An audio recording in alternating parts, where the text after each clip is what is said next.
Bon, bah, moi, je m'appelle Max Gonzalez, je suis anesthésiste au CHU de Lille, à la maternité Jeanne de Flandre. Merci d'être là. On est très heureux de vous accueillir pour cet atelier. Et on va essayer de justement favoriser l'interactivité sur. Alors, situation critique en obstétrique, c'est très large, hein. Et donc, c'est vrai qu'on peut en parler pendant une journée, plusieurs jours, etc. Donc là, on a une heure et demie seulement. Donc, on va traiter d'abord donc, plutôt les défaillances neurologiques pendant 45 minutes. Avec effectivement, on a prévu des petites choses à manipuler effectivement aussi. Et puis Benjamin vous parlera plutôt de l'arrêt cardiaque. Et donc du coup, on va essayer de. Voilà, n'hésitez pas à intervenir. Bon, tchac, tchac. Alors, si par exemple je me déplace, vous m'entendez bien, c'est plus simple si je me déplace. En plus, on a un pointeur et tout. Donc en fait, je voulais vous proposer deux cas cliniques. Et en fait, le premier cas clinique, c'est une dame, une patiente qui est multipare à 32 semaines. Alors, j'ai mis suivi de grossesse en particularité avec le forcément, souvent, il y a des particularités quand même. Et en fait, je voulais juste vous présenter cette patiente qui était suivie en niveau 3 pour HTA gravité et diabète gestationnel sous insuline. Et en fait, elle arrive, vous êtes dans une maternité niveau 2A, et en fait, cette patiente, elle arrive inopinément chez vous parce qu'elle s'appelle dans une médicament. Et donc, elle est en travail à 8 cm, et vous avez des anomalies qui fait que vous décidez collégialement de garder cette patiente et de la coucher chez vous malgré ses antécédents. C'est arrivé, effectivement. Et en fait, du fait du terme et du terme, il est décidé de mettre une sulfate de magnésium pour la protection du fond naturel. Et du coup, on a des gars, parce qu'on a besoin du contexte. Et comme souvent, effectivement, l'anesthésiste n'est pas sorti à sa permanence. Donc il a posé la pénétration à la patiente. Puis il est parti au bloc général parce qu'il a prendre en charge une patiente en choc septique. Une petite mamie de 80 ans, bloc général, mais il reste disponible. C'est sûr que c'est en simulation. Et donc du coup, une heure après, cette patiente, du coup, tout va bien, le RCF se normalise, la patiente est sous sulfate de magnésium, la péridurale est en charge, la patiente est bien soulagée. Donc voilà, jusque-là, tout va bien. Et en fait, donc, je vous rappelle que la patiente avait une intervention elle est retrouvée inconsciente par la sage-femme avec une pression artérielle à 22 degrés. D'accord. Et donc du coup, hop, elle se dit, la patiente est inconsciente. C'est bon pour le début? Alors, est-ce que vous pouvez me dire un petit peu comme ça, le coma, c'est quoi? C'est quoi pour vous un coma? Quelqu'un qui est dans le coma, ça veut dire quoi? N'hésitez pas, si tu as envie de parler. D'accord, donc effectivement, tu parlais de réseau. Alors, ce qui est très, très particulier dans notre coopération entre anesthésistes et autres métiers de la périnatalité, c'est qu'en fait, les situations d'urgence, c'est pas si fréquent que ça. Et donc, ce qu'on a pu apprendre, parce qu'on est quand même pas mal de médecins, ce qu'on a pu apprendre s'oublie très vite. Et effectivement, est-ce que tu saurais effectivement me dire avec certitude le gazo d'un patient? C'est difficile. Et donc, en fait, je pense que pour vous, c'est difficile de dire le gazo, je vais calculer. Mais effectivement, en fait, au-delà du score de gazo lui-même, est-ce que la patiente est de 3 à 8 ou à 15, peut-être que tu saurais me dire ce qu'il y a dedans comme élément. La réponse au droit.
Mais en fait, la vigilance, c'est quoi? En fait, c'est quand quelqu'un n'a pas les yeux. Si vous voyez quelqu'un qui est à terre et les yeux fermés, c'est qu'a priori, il est en coma jusqu'à preuve du contraire. Parce qu'il a une altération de la vigilance, il n'est pas vigilé. Okay. Par contre, on a également l'altération de la conscience, parce qu'en fait, la conscience, c'est la perception qu'on a de notre environnement. Okay, donc ça veut dire que du coup, on ne réagit plus à l'environnement. Et l'environnement, c'est quoi? C'est tout ce qu'on peut sentir avec nos sens et tout ce qu'on peut sentir aussi avec le tact et la douleur. Donc quelqu'un qui est à terre, d'accord, si vous l'appelez, sauf s'il a fait un AVC ou qu'il est sourd, du coup, si vous l'appelez et qu'il ne répond pas, c'est qu'il y a un problème de perception de son environnement. Normalement, si je dois te dire mon coach, tu vas me répondre. D'accord? Mais c'est normal. Alors que si tu commences tes consultes et comme ça, si je t'appelle, ou alors je ne réponds du tout, donc il y a un problème. Okay? Ou après, le tact ou la douleur. Si vous secouez quelqu'un, etc., donc si vous le stimulez nociceptivement et qu'il ne bouge pas, c'est qu'il a un problème de perception et que ça ne va pas. D'accord? Donc si vous avez ça, vous êtes dans le coma. Bon, alors, pour aller plus loin, pour détailler finalement les choses qu'il y avait dans le verre d'eau, ce dont je parlais, par exemple, pour savoir si quelqu'un, pour vérifier l'absence d'ouverture des yeux et de réponse aux sein, tout simplement, si on dit Madame, ouvrez les yeux, serrez-moi la main, des choses qu'on fait très facilement, en fait, Madame, si la personne ne répond pas, en fait, indirectement, vous allez tester sa perception auditive. D'accord? Ouvrez les yeux, vous allez voir, si la patiente, en fait, elle était en train de dormir, et du coup, si vous dites ouvrez les yeux et que la patiente ouvre les yeux, en fait, c'est qu'elle n'a pas de trouble de la vigilance. Donc, en fait, des trucs très très simples vous permettent de valider des choses qui sont en fait très, très précises et qui vous permettent de dire que la patiente est en coma. Okay? Serrez-moi la main si la patiente ne serre pas la main. C'est que non seulement il y a un problème de perception auditive, mais que peut-être que aussi la capacité à faire de manière volontaire des gestes est altérée, et donc du coup, ça arrive quand on est dans le coma aussi. Okay? Pour savoir s'il n'y a pas de réponse verbale, est-ce que du coup, vous suscitez une réponse? Donc vous m'entendez? Ouais, ok. Donc là, si la façon vous répond, c'est qu'elle n'est pas dans le coma. Okay? Et la troisième chose, effectivement, c'est la stimulation douloureuse. Vous avez peut-être vu des patients qui ont des troubles de conscience très profonds, mais qui ne sont pas complètement dans le coma réactif. Et donc ceux-là, souvent, il faut les stimuler un petit peu. Voilà. Et qu'est-ce que vous connaissez comme manœuvres qui peuvent faire mal et vous permettre de tester pour savoir si la personne réagit ou pas à la stimulation? L'oreille, ok. Est-ce qu'il y a d'autres idées dans la salle? Le trapèze. Donc on évite une main. Ok, vous êtes tous d'accord? On essaie de rester cool. Alors il y a deux autres manœuvres qui fonctionnent très bien. Vous connaissez la manœuvre de Pierre-Marie Foix? Alors en fait, donc c'est la première. En fait, vous prenez, je vais mettre un manœuvre ici parce que c'est pas une idée. Hop. Parce que après vous allez masser, n'est-ce pas? Et bien la manœuvre de Pierre-Marie Foix, vous prenez comme ça et vous pincez très très fort ici. Ça fait hyper mal. Et souvent, le patient même très réactif, il va commencer à grimacer un petit peu et à bouger. Okay? Donc si vous faites ça et que ça ne marche pas, c'est que vraiment le patient est dans le coma. Okay? Deuxième chose, c'est le pincement de la lunule de l'ongle. Ça, on le fait très très facilement. Donc vous prenez un stylo, n'importe quoi, et vous mettez comme ça sur l'ongle et vous pincez hyper fort. Ça fait ultra mal. Et souvent, ça donne des mouvements de retrait ou des mouvements de réaction. Donc c'est souvent ces deux choses-là, effectivement, on donne plus de claque, on ne fait plus de pincement d'éloignement, etc. Ok? Ça vous va pour ça? Pardon, je le remets beaucoup plus. Alors, à la fin, on essaiera de prendre vous-même pour vous envoyer les diapos. Comme ça, vous les aurez aussi. Alors, est-ce que vous savez, c'est quoi la différence entre un coma et un arrêt cardiaque? Parce que peut-être que lui, là, qui est par terre, peut-être qu'il est en arrêt. Comment vous allez différencier les deux? Donc on est d'accord que le mec qui est la patiente qui est dans le coma ou qui est en arrêt cardiaque, dans les deux cas, elle ne répond pas à l'appel, l'appel, la stimulation douloureuse, tout ça. On est d'accord? Qu'est-ce qui va vous faire dire comme ça que cette patiente n'est pas en arrêt cardiaque? Vous savez? Le pouls, pas d'autre? La couleur, ok. Est-ce que vous êtes d'accord que quand on est en arrêt cardiaque, on ne respire plus? Ouais.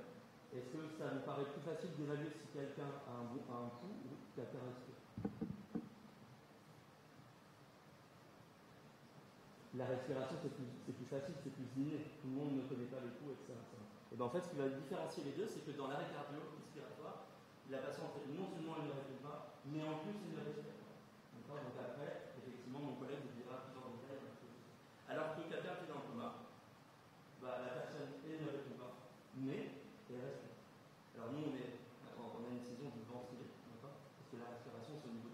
concrète sur le niveau cellulaire, okay, mais effectivement, la patiente ventile ou pas. Et ça se voit assez facilement, on va voir. Ok. Alors, je vais juste vous donner deux petites diapos un peu théoriques parce que ça me semble intéressant, parce que moi, j'aime bien comprendre, et je pense que pour intégrer les notions, c'est tout simple qu'on comprend, plutôt que d'apprendre de manière En fait, il y a une tour de contrôle au niveau du tronc cérébral là-dessus, là, okay, et c'est le centre de l'éveil, tout simplement. Donc c'est lui qui commande l'éveil. Et bien quand il ne marche pas, et ben vous êtes tombé dans le coma. Et en fait, pour ce centre de l'éveil, il reçoit en permanence en fait, des afférences de partout dans le cortex, les perceptions. Par exemple, quand vous êtes en plein jour, vous n'êtes pas en plein nuit. Pourquoi? Parce que en fait, les perceptions lumineuses vous disent c'est pas maintenant qu'il faut dormir. Donc du coup, le centre de l'éveil est stimulé parce que c'est pas le moment de dormir. Si par exemple vous êtes à midi dans une salle comble où il fait beaucoup de bruit, etc., vous avez moins envie de dormir que si vous êtes paisiblement installé avec une musique douce. Donc vos perceptions auditives vont envoyer des signaux au centre de l'éveil pour savoir si c'est le moment de dormir ou pas. Okay. Et pareil pour le coucher. Si vous voulez dormir avec en permanence cette personne qui vous fout, vous n'allez pas vous dormir. Si vous avez des perceptions tactiles qui vous disent oh, c'est pas le moment de dormir. Et quand ça ne marche pas, le centre de l'éveil dit je ne reçois plus de signaux, donc je m'endors ou je tombe dans le coma. Okay. Donc c'est pour savoir quelles sont les causes qui vont être à l'origine d'un coma. Si vous connaissez un petit peu comment ça marche, c'est plus facile. D'accord? Alors, donc du coup, lorsque l'éveil est atteint directement ou alors que les afférences corticales ne se font plus, par exemple quelqu'un qui fait un AVC massif, il va être dans le coma parce que du coup, le centre de l'éveil ne reçoit plus aucune information qui le met en éveil. D'accord? La patiente se met dans le coma. C'est bon? Alors, quelle pourrait être une cause de quelque chose qui se passe à l'intérieur du crâne qui fait en sorte que ce centre de l'éveil marche? Alors, hormis l'AVC du centre de la tour de contrôle. Donc vous avez une tour de contrôle là, qu'est-ce qui pourrait faire qu'elle ne marche pas mécaniquement? Allez-y. Ouais. Quelque chose qui prend de la place dans le cerveau. C'est ça? Un processus expansif. Non? C'est un peu ce que je voulais dire. Quelque chose qui prend de la place, par exemple. Et pourquoi quelque chose qui prend de la place dans le cerveau peut faire en sorte que ça marche? Parce que c'est plus vascularisé, parce qu'il est écrasé, peut-être. Et c'est quoi le mécanisme d'écrasement du tronc cérébral? Ça s'appelle un engagement cérébral. Donc tout processus expansif intracrânien va faire en sorte que les amygdales, les lobes temporaux vont faire hernie et vont écraser la tour de contrôle. Ça marche. Chez notre patiente là, qui a une tension à 22 ondes, quelle pourrait être la cause du fait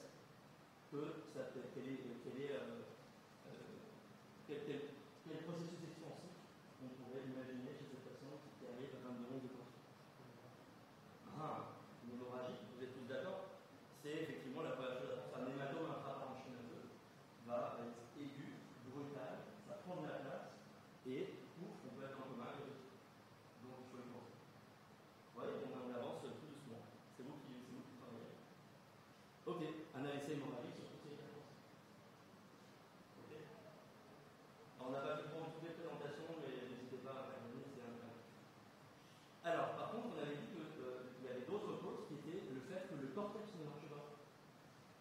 Quelles pourraient être les causes chez une patiente enceinte, sous péridurale, sous sulfate de magnésium, qui a de l'hypertension, qui a un diabète gestationnel insuliné, comme ça je reprends un peu les premiers diapos, qui ferait que le cerveau ne marche pas. Vas-y. Une hypoxie cérébrale, sur quoi? Effectivement. Alors effectivement, une crise d'éclampsie, ça pourrait donner ça. Alors la différence, c'est que là, sur ce cas clinique, cette patiente-là, elle n'a pas de convulsion. On va voir après un cas clinique de convulsion, mais là, c'est vraiment un coma aréactif. Donc hypoxie, donc il n'y a pas assez d'oxygène dans le cerveau. Qu'est-ce qui amène l'oxygène au cerveau? Le sang, et il faut qu'il y ait de la pression. Donc il faut que le cerveau soit perfusé. Et pourquoi, chez quelqu'un qui a une péridurale, on peut avoir une hypoperfusion cérébrale sur l'hypotension? Donc la première chose à vérifier, c'est si la patiente ne fait pas une hypoxie. Si vous êtes à 4 de tension, vous êtes d'accord, Et là, c'est pas que la tour de contrôle qui marche, c'est l'ensemble du cerveau. Okay, donc il n'envoie plus d'afférence. Okay. Donc une potentiel égale à la. Qu'est-ce qu'il y a d'autre comme situation qui peuvent faire que le cerveau marche? Ah, très bien.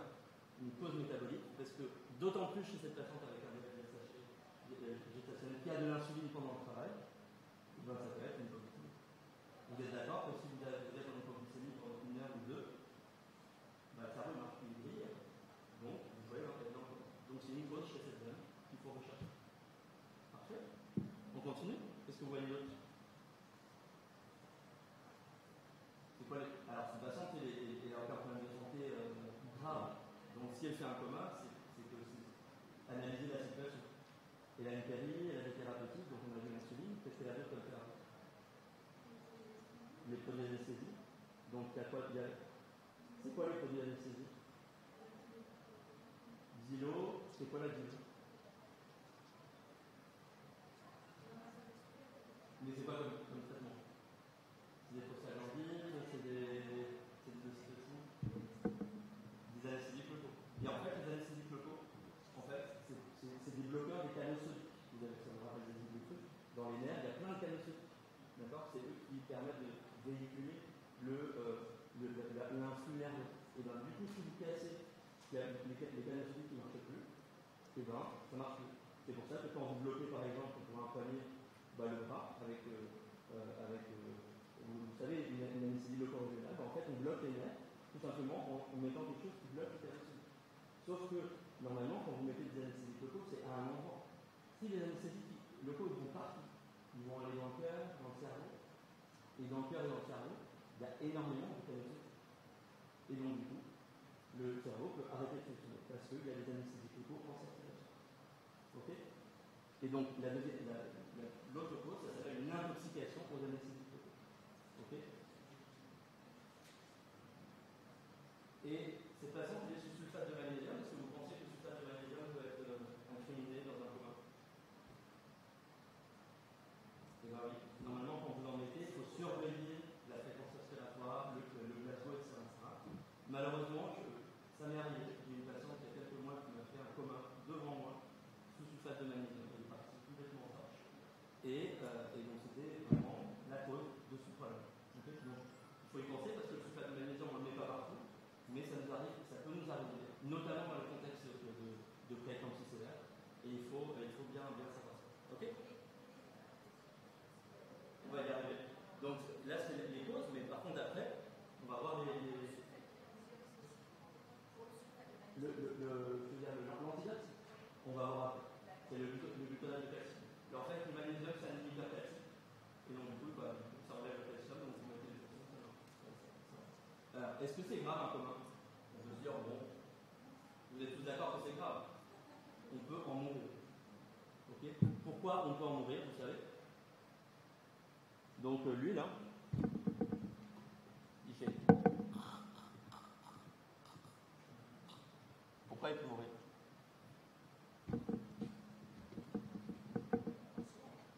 Inhalation. Très bien. Quoi d'autre? Hypoxie. Et un problème cérébral. La tour de contrôle, là, qu'on a vu, elle commande aussi le cœur, la respiration, tout ça. Donc, il n'y a pas que la vigilance. Donc, inhalation, hypoxémie, ok. Et effectivement, on peut aussi, si par exemple, là, vous avez une patiente qui a une hypoglycémie pendant 1 heure, malheureusement, elle n'a plus d'énergie, et du coup, elle peut se mettre en état de mort encéphalique. Okay. Et donc, du coup, c'est dangereux. Donc, il faut le traiter tout de suite, et donc le dépister tout de suite. Ok. Et effectivement, quand il y a d'autres fonctions vitales dans la zone de contrôle, il faut aussi faire en sorte de les dépister. C'est bon? Donc, c'est dangereux. On est tous d'accord. Alors, du coup, on va voir un petit peu comment on prévient et on traite les différents points. Donc, l'inhalation, d'après vous, comment on peut faire pour que lui, là, il inhale pas? Il est comme ça. Position. Ça vous parle, PLS? Position latérale de sécurité. Pourquoi c'est important? Parce que si vous êtes comme ça, pourquoi vous n'inhalez pas? Si vous vomissez, les sécrétions, hop, elles sont extériorisées dans les côtés. Donc déjà, juste ça prévient une partie de la morbidité qui est liée au Covid. C'est pas mal, c'est facile. Quoi d'autre? Vous êtes en milieu hospitalier, vous êtes en salle de naissance, il y a du matériel, et du coup la patiente elle est là, elle est dans le coma, et comment on peut faire pour si jamais elle fait comme ça, que vous l'avez, qu'elle est sur le dos, vous n'avez pas encore pu la mettre sur le côté parce qu'en fait techniquement c'est pas possible. Comment on fait pour que là elle a vomi, que ça descende dans les yeux? L'aspiration. Est-ce que vous savez comment on aspire un patient? Est-ce que vous savez monter une aspiration? De quoi on a besoin? Alors la canule idéale on verra après, mais alors on a besoin surtout de sondes, d'accord? Donc ça vous connaissez, comme pour aspirer les bébés, on a des sondes d'aspiration. Et il faut aussi ce qu'on appelle un stop vide, d'accord? Un truc qui va activer l'aspiration. Et il faut quelque chose qui aspire, qui crée une dépression. Donc en fait c'est ça. Donc en fait vous avez ça, une aspiration murale, que vous allez mettre sur votre truc, vous allez ouvrir, vous allez mettre sur vers ici, vous allez tourner de telle sorte que ça crée une dépression. Ensuite vous allez brancher ce qu'on appelle un Baxter, pour que les sécrétions n'aillent pas dans le mur, d'accord? Ça vous connaissez, c'est comme en césarienne. Okay. Et à votre Baxter, vous allez mettre effectivement, hop, clac, votre stop vide. Okay. Et donc vous avez le mur qui va jusque là, et ça, vous pouvez aspirer la patiente. Okay. Okay. Donc vous mettez dans la bouche, et vous aspirez. Okay. C'est important. Bon après, c'est un peu court l'atelier d'aujourd'hui. On ne va pas vous faire magnifier sur ça, mais c'est bien d'avoir montrer un peu le matériel. Vous avez des questions sur l'aspiration? Il faut y penser. Et en fait, si ça vous arrive en grossesse à haut risque et que la patiente est dans sa chambre, l'aspi elle n'est pas montée. Donc ça peut vous aider de savoir que ce matériel vous l'avez déjà vu. N'hésitez pas quand vous rentrez chez vous à vous initier à ça. Ok. Alors, on a parlé de l'hypoxémie. Le patient il fait. Alors, certes, vous l'avez mis sur le côté, mais qu'est-ce qu'il faut faire d'autre pour que le patient ne meure pas de manque d'oxygène? L'oxygénation. Alors, je vais en parler après, mais je retiens. Quoi d'autre? La ventilation. Alors, le patient respire. Donc, est-ce qu'il faut le ventiler forcément? Il respire. Le seul truc, c'est qu'il fait. Ah, ça s'appelle l'hyperextension, mais du coup, on va libérer les voies aériennes. Ok? La libération des voies aériennes, on l'a tous appris à un moment donné, mais on ne l'a pas forcément tous pratiqué. Okay. Bah, c'est ça.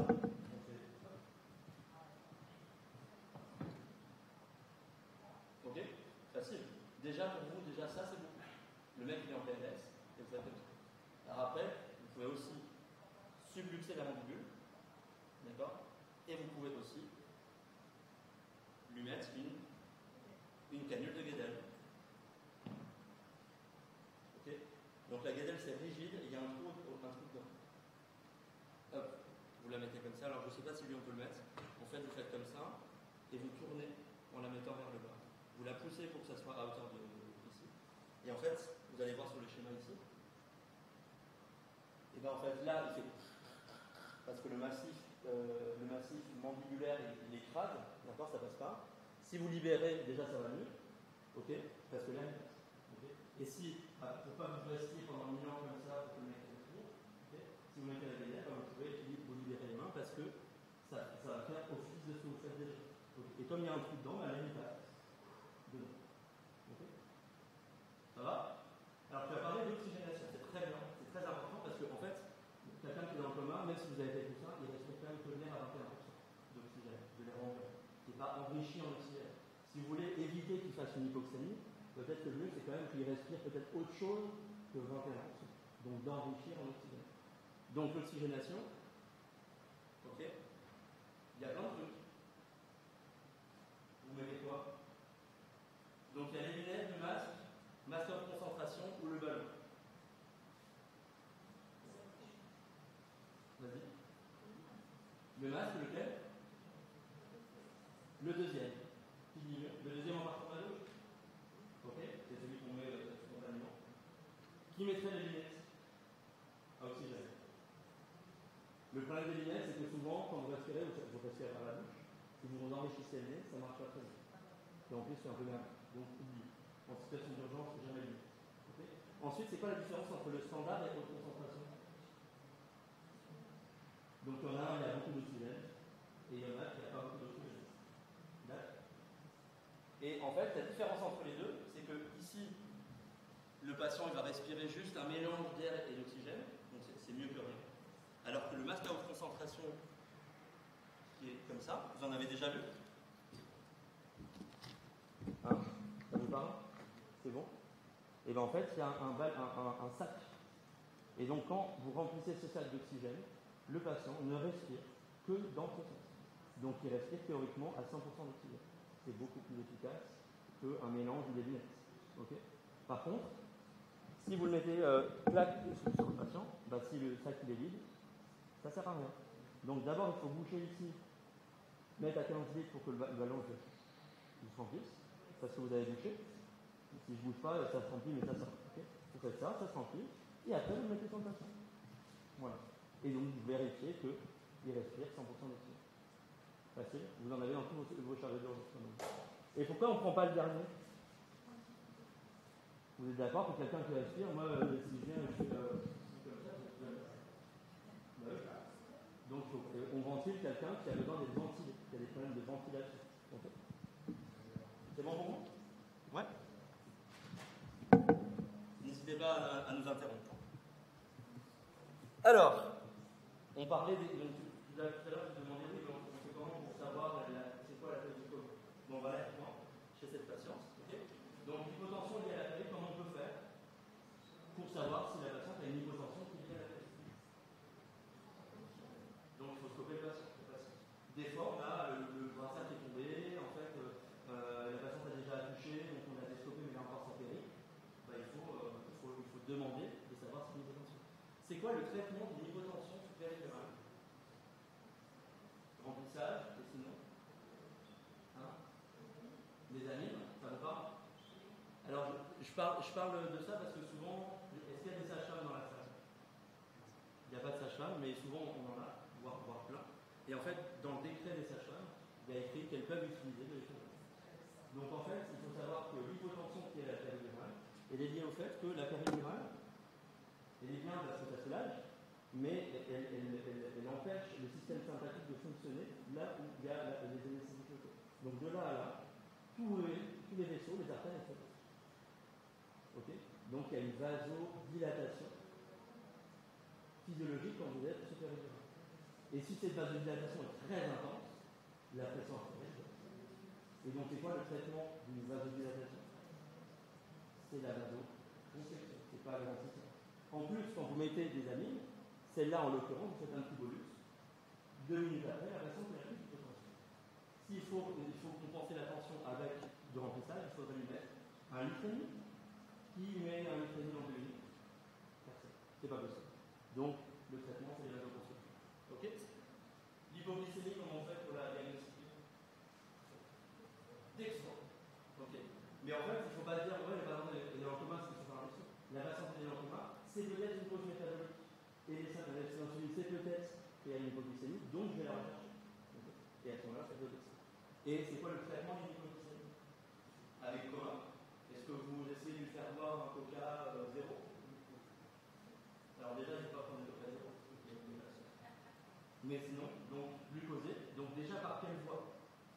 Voie péreuse, voie intraveineuse. Okay. Et c'est quoi la dose? Vous mettez quoi? Du G5,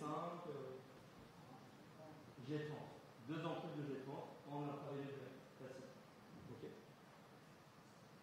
Donc là, c'est plus difficile, on en a parlé. Donc ça peut être un surdosage en magnésium. Et donc le traitement, c'est quoi d'abord? Si vous avez un traitement qui est délétère pour la qui est en train de couler, c'est quoi le premier traitement pour l'arrêter? Donc vous arrêtez le sulfate de magnésium, vous débranchez et vous mettez l'antidote qui est le gluconate de calcium. Et normalement, souvent dans les protocoles de l'administration du sulfate de magnésium, il y a écrit effectivement qu'il faut souvent, c'est bien d'avoir un marteau réflexe, c'est d'avoir toujours un gluconate de calcium à côté pour que si jamais ça vous arrive, vous pouvez l'injecter facilement. Dernière chose, si c'est une intoxication d'anesthésiques locaux, peut-être que le cadet de péri en dos là, vaisseau dans l'espace extérieur? Bah peut-être que c'est ça. Qu'est-ce que vous faites pour alors, retirez, mais en fait, le péri est branché à une seringue qui pousse des produits. La première chose à faire, vous n'avez pas besoin d'anesthésiste. La patiente est dans le coma, vous arrêtez la péridurale. Ok? Est-ce que vous connaissez quel est l'antidote des anesthésiques locaux? Je suis sûr que non, mais je vous montre. Il est dans tous les chariots aussi. Alors, c'est pas du propofol, c'est des triglycérides. Ça s'appelle de l'intraliquide. C'est des liquides. Pourquoi? Parce que les anesthésiques locaux, ils sont très lipophiles. C'est pour ça qu'ils aiment bien aller dans le cerveau. Donc, si vous mettez plein de graisse dans la circulation, bah, les anesthésiques locaux vont ah, trop bien, il y a de la graisse. Et j'arrête de le mettre dans le cerveau. Et donc, vous mettez ça, on délivre, c'est fini. Moi, j'en ai déjà eu plusieurs, et en bout de quelques gouttes, vous l'ouvrez, et la patiente remarque quasiment. Alors, il y a des doses, mais pour vous, effectivement, si l'anesthésie vous dit bah, mets rapidement l'intraliquide, j'arrive, bah, ça ressemble à ça. Vous le percutez, vous l'avez. Facile. Sur une voie. Facile. Et il y en a dans tous les chariots d'ALR et du péridurale. Ok?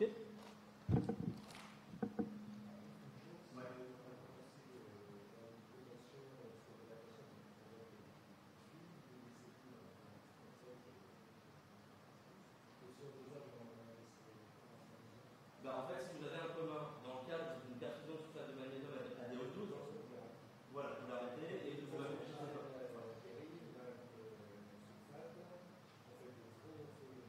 Voilà. Et du coup, comme vous allez probablement appeler l'anesthésie, c'est un moment donné, il va arriver et vous aurez déjà fait la plupart des choses. C'est pour ça que l'atelier fait la vidéo. Ok? Alors notre patiente là, n'importe. Ça peut être au début, à la fin, en général, ça peut être une réaction, mais en fait, il faut juste y penser. C'est une dose cumulée, donc forcément, si c'est 5 minutes après la dose d'induction, c'est pas ça, mais c'est souvent sur des doses prolongées. Alors, on est d'accord que, en fait, la sage-femme, elle avait découvert que la patiente était en commun, elle est toute seule dans la salle 3, là. Donc, imaginez, voilà, donc ça c'est la dame, il n'y a personne, je suis là, madame, voilà, bien, la dame répond pas, elle est dans le commun.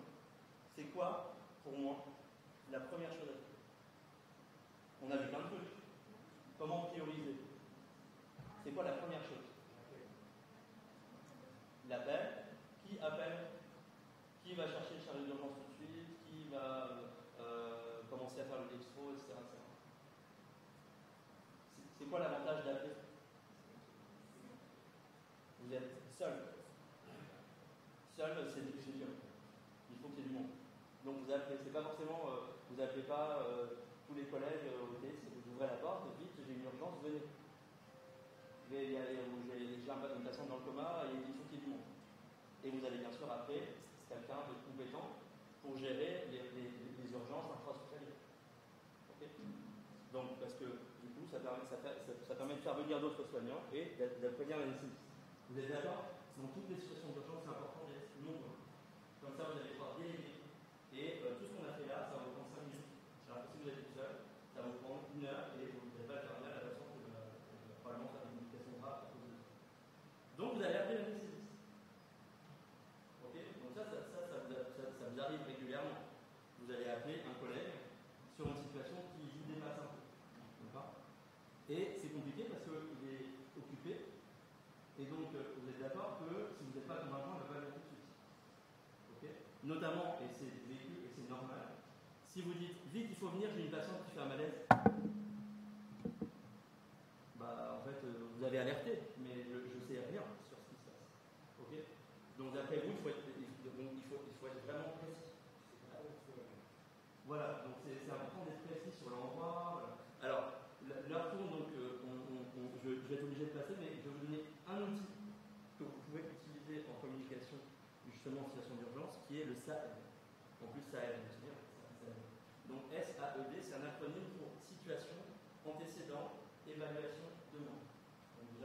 Donc par exemple, je vais le faire moi, mais par exemple, si entre vite, viens, j'implante tout, et je suis une sage-femme, donc déjà je sais qui m'appelle, c'est important.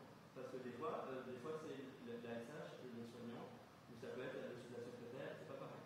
Je ne vais pas, forcément, c'est une secrétaire médicale qui dit c'est un j'ai pas besoin de lui poser plein de questions, je vais venir parce que en fait, je suis pas évident de lui poser des questions.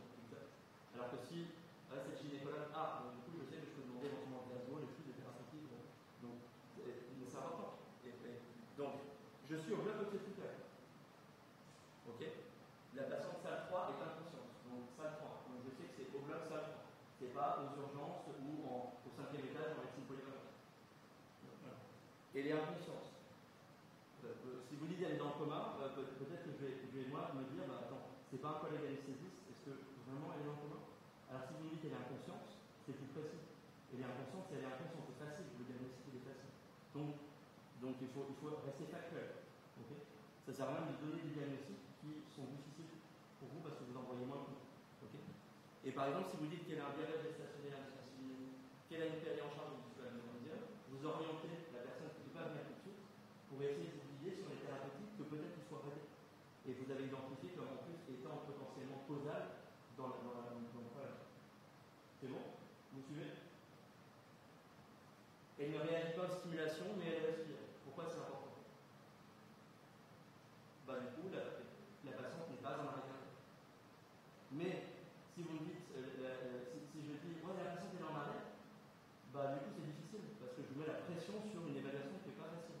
Donc par contre, vous me dites, elle est inconsciente et elle respire, dans ma tête je fais elle n'est pas en arrêt.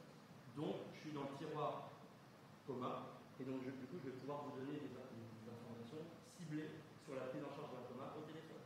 Par contre, si vous me dites elle ne réagit pas, elle ne respire pas, elle est en arrêt, et donc du coup je vais sortir l'arrêt qu'on va voir éventuellement, et du coup je ne vais pas du tout vous donner, je ne vais pas du tout venir de la même manière, je ne vais pas du tout vous donner les mêmes indications à faire. Est-ce que ça vous semble logique? C'est important. Et la demande, il faut toujours finir par je fais quoi? Parce que si vous dites ça et vous raccrochez, du coup, peut-être qu'en fait, il y a déjà 3 anesthésistes sur place. Est-ce que j'ai besoin de venir? Je ne sais pas. Donc, si tu dis, tu peux venir rapidement, vous insistez sur le fait qu'il y a rapidement. Peut-être que si vous dites, tu peux venir, en simulation, on voit des fois, c'est bon, est-ce que tu peux venir? Ok. Non, il faut insister, il faut mettre du paraverbal. Il faut être convaincant. Et n'hésitez pas à dire, ok, on a fait des trucs, qu'est-ce que je peux faire en attendant? J'ai bien vu que vous n'êtes pas dispo. Vous pouvez induire justement des questions pour que la personne vous aide à avancer. Ok? Donc le SAED, c'est pas mal. Et ça sert dans toutes les situations où vous devez appeler et transmettre des informations d'urgence et avoir du retour. Je ne sais pas aussi que je dis ça. Tu peux venir rester. Voilà. J'ai besoin de toi.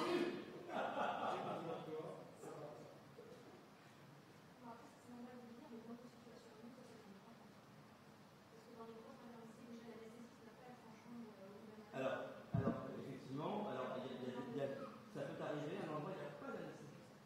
Et ça, si tu appelles l'urgentiste, le cardiologue ou le réanimateur médical, c'est pareil. Il va venir aussi. Alors, il ne saura peut-être pas le magnésium et l'intoxication des décisions, mais il va faire les gestes de réanimation spécialisés rapidement. D'accord. Et là, c'est une caricature. On est d'accord que dans la vraie vie, c'est difficile de dire tout ça. Mais c'est juste pour illustrer que quand vous le dites, c'est vachement mieux pour le mec qui est de l'autre côté. Et peut-être qu'il va même se dire que si son choc septique, là, c'est vraiment, vraiment chaud, et que, avec tout ce que vous lui dites, c'est hyper précis, et moi je vois que vous gérez grave, du coup je dis, écoute, c'est parfait, appelle peut-être l'infirmière anesthésiste qui est à côté, parce que là, c'est vraiment chaud. Alors que si je vois que c'est le bazar, parce que c'est vraiment une situation difficile, je vais devoir du coup, c'est des arguments qui vont dire, bon, j'y vais pas, je laisse mon patient, allez, je laisse mon patient rester au côté. Et tout ce que vous allez lui dire va aider le leader à prendre sa décision. C'est bon? Ça vous a aidé le SAED? C'est sympa, hein? Alors, qu'est-ce que vous pouvez faire quoi de plus? Donc, vous avez alerté, vous avez diagnostiqué, vous avez scopé une ligne, etc. C'est quoi l'étape d'après? Souvent, quand les patients ils sont graves, on a besoin d'injecter des médicaments. Non. Donc, la patiente, elle est en salle de naissance, donc elle a une voix belle. Ok. Si je vous dis, prépare-moi de quoi j'ai besoin de passer les 2 ampoules de Dextran en IVD, les 2 ampoules de G30 en IVD, là, il faut que je les fasse. Ok, mais j'ai juste le petit truc. Il y a besoin de pincettes. Vous faites quoi avec ce petit truc? Ouais, mais une perfusion. Si je vous dis une perfusion, vous mettez quoi dans une perfusion? Ok, donc un soluté. Ok. Quoi d'autre?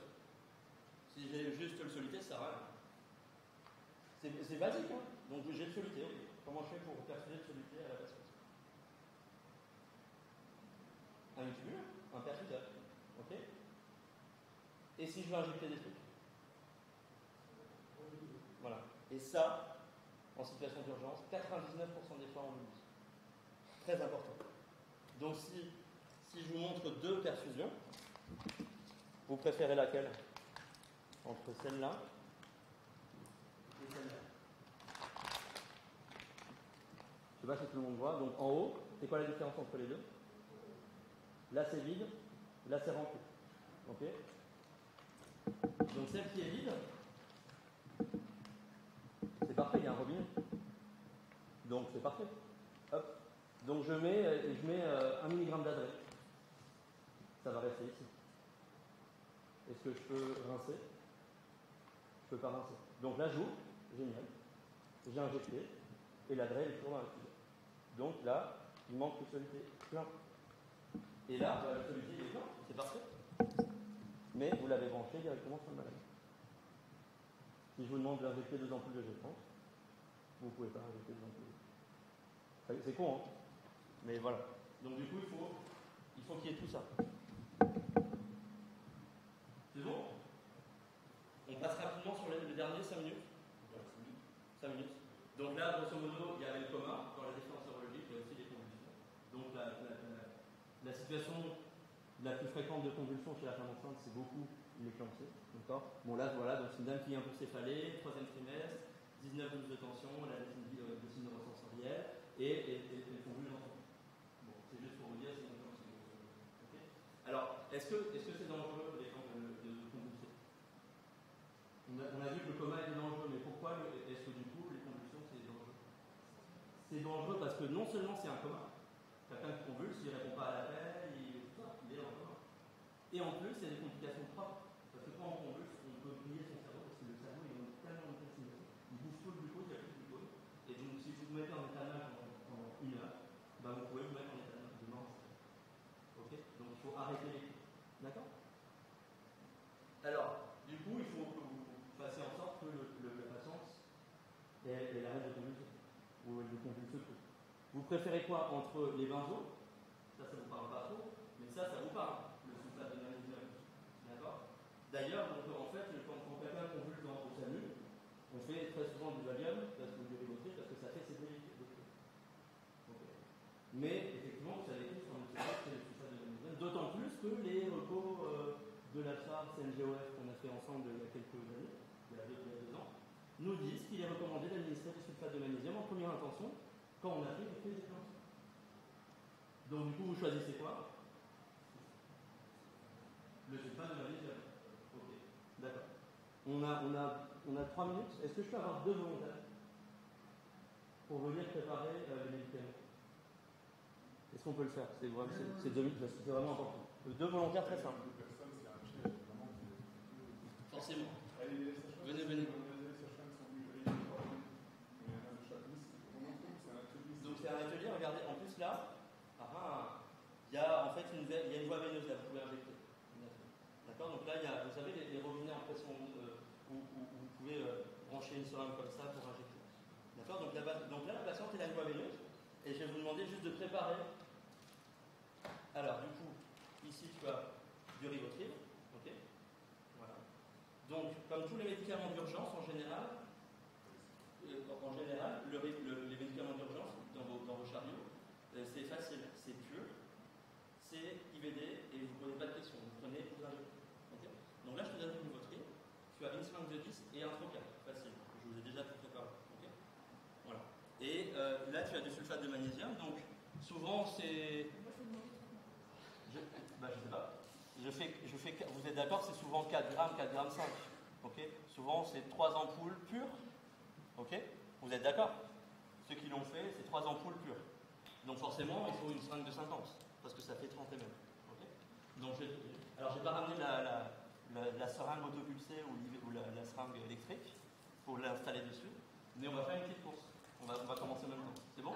Non, c'est pas grave. On te laisse 15 secondes de retard. Vas-y, commence. Donc la patiente elle est en train de convulser là. On est tous en train de s'affairer, on l'a mis en PLH, maintenant on a fait de l'extro, tac, tac, tac, tac, tac, tac. Et donc du coup c'est important, paf. Et donc du coup on est en train de préparer les deux. D'accord? Donc on est d'accord, le sulfate c'est très important. C'est vraiment ce qu'il faut passer pour que la patiente arrête de convulser. C'est vraiment très important. Hop. Voilà, tu purges. Très bien. Alors du coup, taille boîte à aiguille, ça tu peux mettre ici. Est-ce que c'est prêt? Bah vas-y, injecte. Injecte, la malade est en train de convulser, vas-y, t'as le truc. Non, bah injecte. C'est la course, c'est juste pour savoir la différence entre les deux. Voilà, je te mets. Non, c'est juste. Non, en fait, tu prends un ici, tu pousses comme ça, hop, et tu pousses. Vas-y, pousse. Voilà. Gagné. La patiente, elle a reçu une ampoule de rivotril.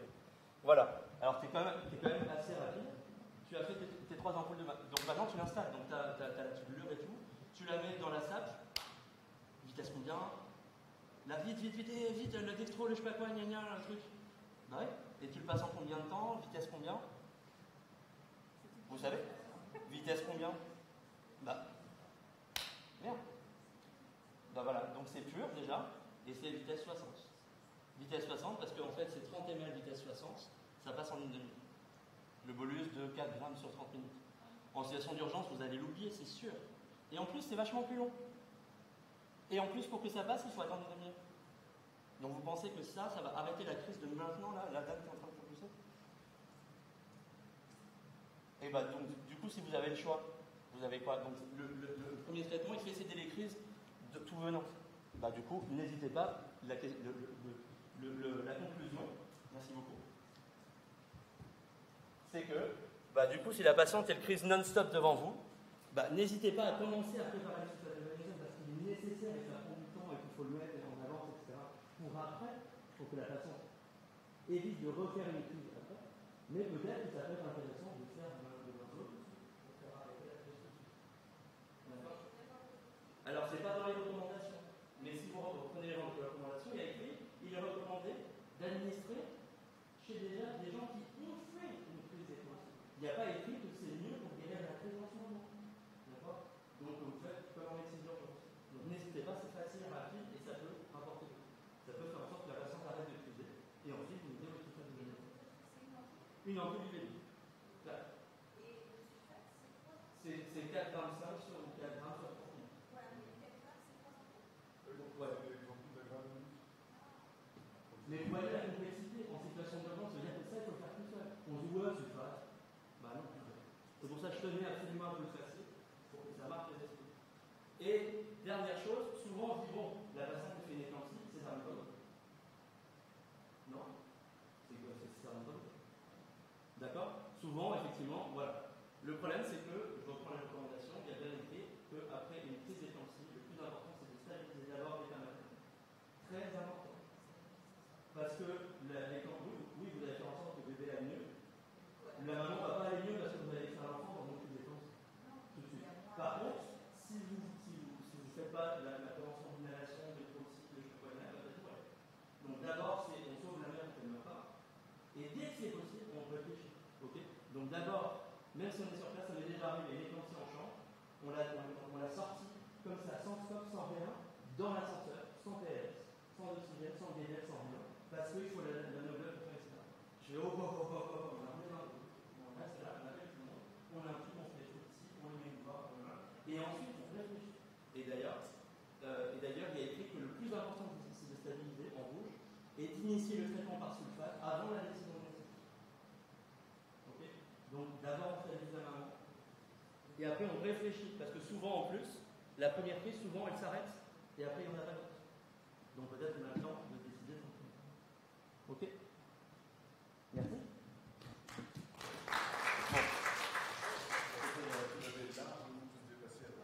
Bon, merci à tous, et puis bon, en tout cas j'espère que ça vous aidera à mieux appréhender ces situations aussi.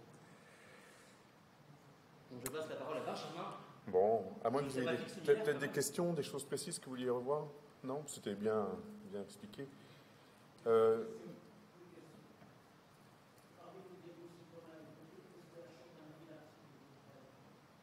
Très juste. Effectivement, alors tu peux avoir un choc anaphylactique. Donc le choc anaphylactique, c'est souvent les deux choses graves dans le choc anaphylactique, c'est l'hypotension, la défaillance circulatoire et le bronchospasme. D'accord, parce qu'on fait une crise d'asthme aiguë. Okay, tu peux avoir les deux sans avoir de coma. Donc là, le point d'entrée de la diapo, c'était coma. Okay, effectivement, si tu as une patiente qui se met qui a un coma avec 3 tensions, juste 5 minutes après une perfusion d'augmentin intraveineux et qu'il ne se passe absolument rien d'autre, qu'il n'y a aucun antécédent, qu'il n'y a pas de périphérie aux urgences, qu'il ne se passe rien, oui, effectivement, tu peux l'évoquer. Mais c'est le truc le plus en premier lieu, c'est pas le coma. Mais c'est pas classique, on va dire. Mais c'est pas exclu. Bien, allez, j'enchaîne du coup. Donc, pour ceux qui sont arrivés un peu plus tard, je suis un anesthésiste d'une clinique privée, voilà, à Bordeaux. Situation critique en obstétrique, en fait, ça serait plutôt situation critique maternelle en obstétrique. Évidemment, on est anesthésiste. Il y a 3 grands organes critiques, pour faire très simple, le cerveau, le cœur, le poumon. Le rein, le foie, tout ça, c'est plus long, plus compliqué, c'est pas quelque chose qui peut arriver à tout moment, quoi. Vous, les obstétriciens, vous en avez un 4e, mais c'est pas moi qui vais vous apprendre à la gérer, c'est le bébé. Alors là, évidemment, c'est tout ce qui est code rouge, les analyses de rythme et tout ça, les pH et lactates, etc. C'est pas notre sujet, évidemment. Bon. Situation critique en obstétrique, j'aime bien commencer par les mots-clés, les choses les plus importantes. Pour moi, les choses les plus importantes de ces situations, la première, c'est qu'elle peut survenir dans n'importe quelle maternité. Alors évidemment, quand on travaille en maternité de CHU ou de niveau 3, parce qu'il n'y a pas que les CHU, on est habitué, on sait qu'on a des patients compliqués, etc. Et puis finalement, quand on est en maternité de niveau 1, qui fait 420 accouchements par an, si, il y en a encore, je vous promets, on est tranquille, quoi, c'est 1 ou 2 accouchements par jour, on fait son métier, tout va bien. Malgré tout, ça peut survenir dans cette maternité-là. Et moi, comme je vous l'ai dit au tout début, j'ai connu 3 morts maternelles de mes patientes, parce qu'ils supposent que je ne suis pas très bon, se demander si je suis légitimement droit d'être chez vous. Donc 3 morts maternelles, elles sont essentiellement survenues en dehors du CHU. C'était jamais au CHU qu'elles sont mortes, mes patientes. Donc c'était surtout en niveau 1. Bon, point numéro 1. Point numéro 2, comme ça peut arriver n'importe quand, il faut s'y préparer. C'est le point clé. C'est-à-dire qu'effectivement, on a toute notre pratique, il faut se poser des questions sur la pré-éclampsie, la nouvelle antibiothérapie, les colpos, des choses comme ça, mais quand on est dans une maternité, il faut se préparer à la possibilité d'une situation critique. Un arrêt cardiaque inopiné, une crise convulsive, il faut s'y préparer. Et comme ça arrive très rarement, c'est difficile de s'y préparer. Et point numéro 3, pour s'y préparer, justement, comme c'est difficile, il faut, formaliser une prise en charge de ces situations critiques dans notre maternité. C'est-à-dire que vous devez vous dire, en fonction du personnel dont vous disposez, qui fait quoi. Il faut l'avoir réfléchi à l'avance. Vous voyez ce que je veux dire ? Donc, si vous êtes dans une petite maternité de 512 accouchements, vous avez probablement une sage-femme, une auxiliaire de puériculture, un anesthésiste qui sera là dans les 20 minutes et un obstétricien sur place. Donc, vous avez 3 personnes. Évidemment, si vous êtes en CHU qui fait 5600 accouchements comme à Lille, vous avez 14 sages-femmes, 12 infirmières, 6 anesthésistes. C'est pas pareil. Et donc, vous devez, en amont, réfléchir à comment je vais m'organiser. Vous devez, en amont, vous préparer un chariot d'urgence. C'est essentiel. Ce chariot d'urgence, il doit être prêt, il doit être simple et il doit être connu de tous. C'est hyper important. Vous verrez, c'est ma dernière diapo, je vais aller assez vite parce qu'on voudrait vous faire masser un petit peu quand même, c'est pour ça qu'on a pris les mannequins. Donc préparer un chariot d'urgence à l'avance, c'est hyper important parce que vous allez trouver tout ce dont vous avez besoin à l'intérieur et que ça. C'est simple, à Bagatelle où je suis, on a la règle des 3 S. Simple, stupide, mais sécuritaire. C'est simple, stupid and safe. C'est simple, stupide, mais au moins ça marche, quoi, ça fonctionne. Et donc on a préparé juste un chariot où il y a juste ce qu'il faut pour ces situations critiques-là. Et on n'y trouve rien d'autre. On ne va pas aller chercher de l'héparine, des fois du Lovenox parce qu'on est sur le truc. Non, il y a vraiment ce dont on a besoin. Le sulfate de magnésium, le calcium, l'adré, de quoi intuber. Il y aura un anesthésiste ou une IAD. Bon. Et enfin, la dernière chose, pour la gestion de ces situations critiques, et là c'est beaucoup plus difficile de le faire, c'est vraiment difficile à faire, c'est s'entraîner. S'entraîner, je n'ai pas dit s'entraider, ce qui est vrai aussi, mais s'entraîner. C'est-à-dire que dans vos maternités, n'attendez pas, et c'est très intéressant par exemple qu'on ait avec nous un gynécologue qui a eu un décès maternel récemment, parce que là pour le coup, là, ça doit vous parler, j'imagine, se dire mais qu'est-ce qu'il a raison, mais oui, parce qu'il n'y a rien de pire quand la situation se termine mal, qu'à la fin on se dise « putain, on a fait n'importe quoi ».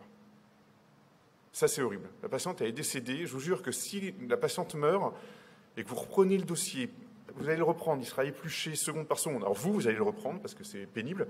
L'ensemble de la maternité va le reprendre parce que là, toute la maternité est prise. Hein. Toutes les personnes, toutes les sages-femmes l'ont vu un jour en consultation, lui ont fait une écho, alors peut-être pas les sages, lui ont fait un monite, etc. Donc tout le monde s'intéresse au dossier. Et donc c'est épluché, tout est regardé. Et quand à la fin on peut se dire, ouais quand même, on a fait ce qu'il fallait. Enfin, la dame elle a fait ça, bon, ben, on a fait ce qu'il fallait. Bon, on a perdu 2 minutes là, mais bah, c'est rassurant. On se dit, ok, bon voilà, cette dame devait mourir. Le décès était inévitable, quoi. Si ça a été un branle-bas de combat, des cris partout, 5 personnes sur la même tâche, et puis personne n'avait fait le truc essentiel, etc. Et à la fin, ça c'est beaucoup plus difficile à tenir, quoi. C'est plus compliqué. Et donc, il faut s'organiser, savoir qui fera quoi à ce moment-là, se préparer et s'entraîner un petit peu. Okay, ça, c'est vraiment les points clés, je dirais, de ma présentation. Plus que le détail de qu'est-ce qui peut donner un arrêt cardiaque ou des choses comme ça. Ça, on va le revoir ensemble rapidement. Mais d'accord ? C'est le point clé de ma présentation. Donc, je travaille à Bagatelle, on s'en fiche complètement. Voilà l'atelier qu'on devait faire. Un cas numéro 1, je vous rassure, il n'y en a qu'un. Bon.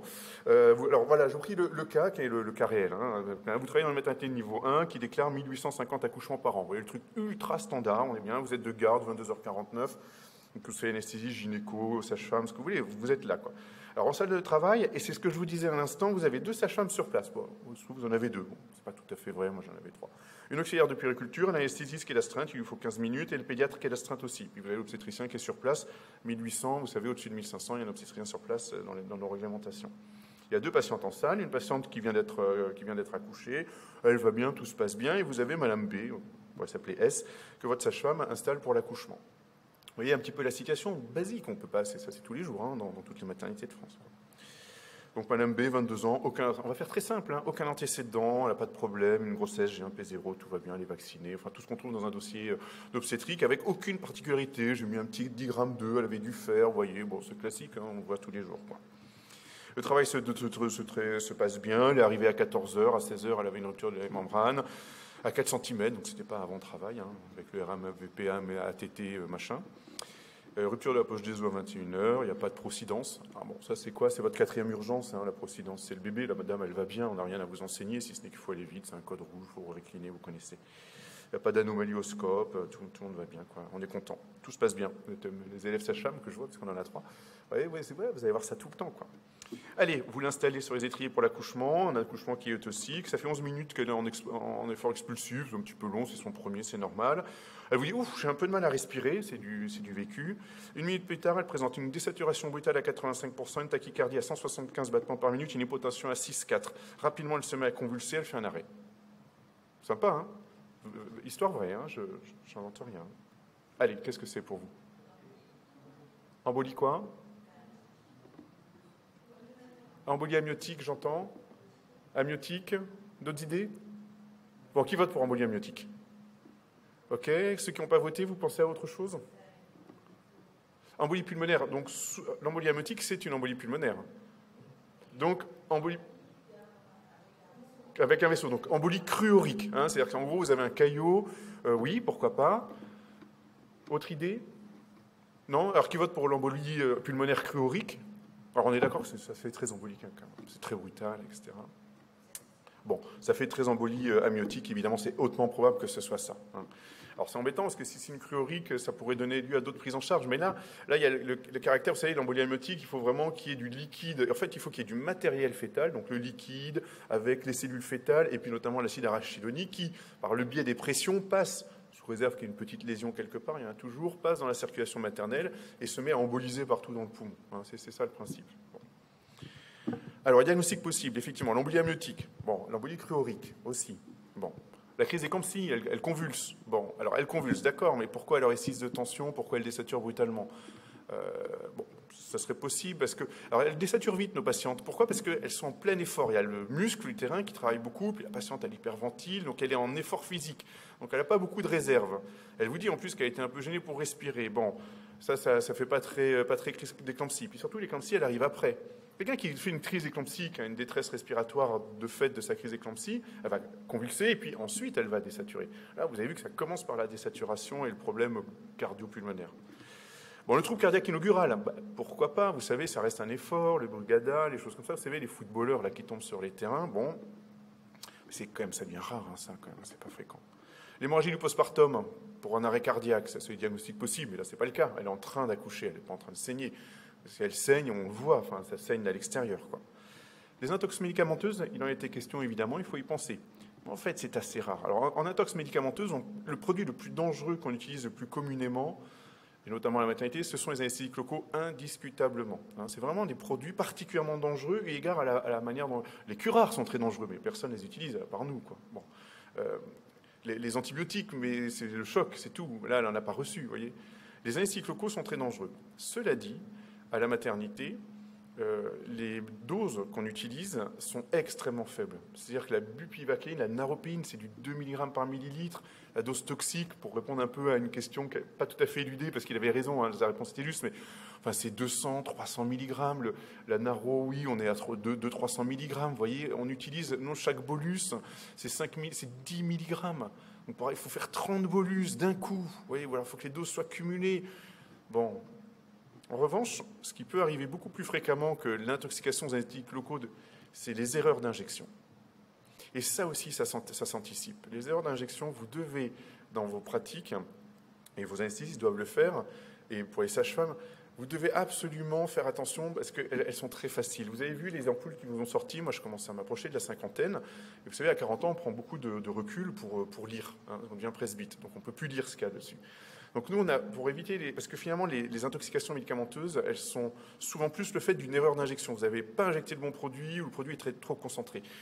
Et ça s'anticipe en faisant en sorte, par exemple, dans ma maternité, il est interdit d'avoir de la naropéine 10 mg en 20 ml. Les 20 ml, donc les gros flacons, c'est que du 2 mg par millilitre. Si on a une concentration supérieure, on les a forcément en 10. La pharmacienne dit, ben oui, mais vous en prenez 2. Ouais, mais je ne risque pas d'injecter 20 ml de 10 mg d'un coup.